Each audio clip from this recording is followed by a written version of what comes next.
In the early planning stages of this project, we had a chance to kind of see if we can really add all three national series. So for the first time in 10 years, we've finally been able to add all three, starting from Camping World Series to the Xfinity Series, and finally ending up with the Monster Energy Series. We had to make certain that the driving experiences were authentic and that they correctly modeled how someone driving the cars might feel.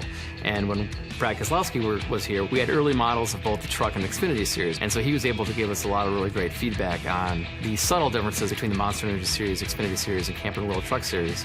In addition to 2 new series to support that, we added 3 new road courses, 2 ovals, and finally a dirt track. Being able to go to the new tracks and have the new experiences adds a lot of depth to the game and adds a lot of enjoyment for players to be able to think of themselves as professional drivers. We had to make sure we modeled the new tracks correctly. You know, you've got 3 new road courses, and there's many different ways to sort of race each road course, and you got to make sure that not only does your physics model work for the normal ovals, but you have to make sure that your new physics model works at the road courses. This year, in order to aid developing the tracks, we hired a company to make drone scans of the entire track surface. We actually had the exact data that we got from a drone that's, you know, travels high above the track, and it'll tell us exactly what different elevations are around different points of the track.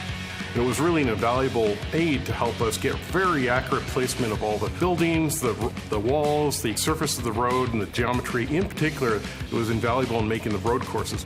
Being able to race, 40 cars on a road course, I don't know too many other games that have that kind of experience.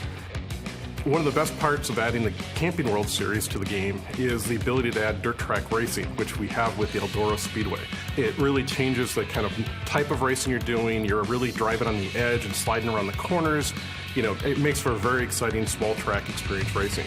Eldora is its own thing. It's a completely different model. You've got to make sure that you're correctly modeling the dirt, the amount of grip that you have when you're going around the corner. You got to make it so it's fun. You can't just make it so everybody just spins out all the time. That's relatively easy to do.